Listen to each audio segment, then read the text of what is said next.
በምርምር ማዕከል በምርምር የተደገፉ የግብርና ልማት ስራዎች በልዑካን ቡድኑ ምልከታ ተደርጎባቸዋል።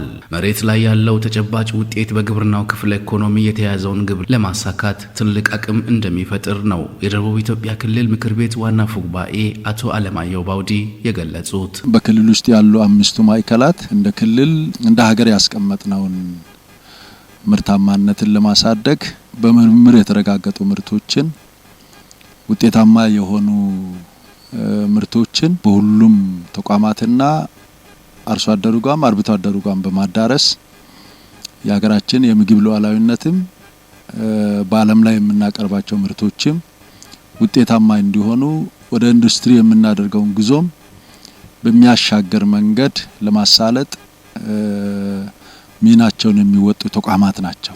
የምርምር ማዕከሉ በጣም ወሳኝ በሆኑ ጉዳዮች ላይ አተኩሮ እንዲረባረብ ጭምር ተግባቦት በውይይታችን ፈጥረናል። የአርሶና አርብቶ አደሩ ኑሮ አሁን ካለበት በተሻሻሉ ቴክኖሎጂዎች እንዲቀየር የግብርና ምርምር ስራዎች ግንባር ቀደም ሚና እንዳላቸው የገለጹት የደቡብ ኢትዮጵያ ክልል ምክር ቤት ምክትል አፈ ጉባኤ ወይዘሮ ወላይቴ ቢቶ ናቸው።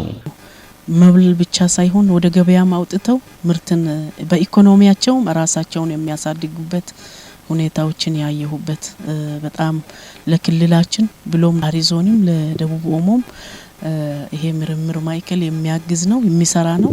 ሰፊ ስራዎች እንደተሰሩ ያየንበት ተስፋ ሰጪ ነው። ከጠባቂነት ሰርተው በራሳቸው አቅም ሰርተው እንዲለወጡ ከማድረግም አንፃር በዚሁ ከቀጠል ቀጣይ በኢኮኖሚ መራችን እርግጠኛ ሆነን ካደጉ ክልሎች ጋር በሀገር ደረጃም ትልቅ የገበያ ምርታን የምናረጋግጥበት ነው።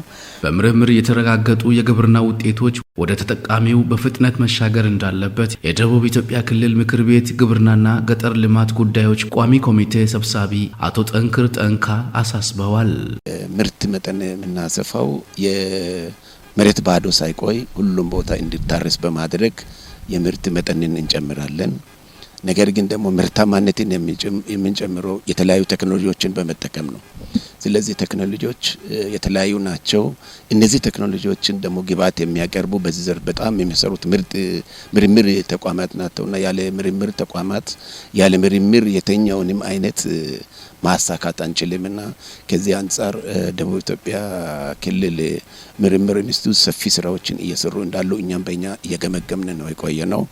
የተጀመሩ ሰፋፊ በሰብልም በእንስሳትም በተፈጥሮም እየተሰሩ ያሉ ነገሮችን እያበረታታን ነው የቆየነው።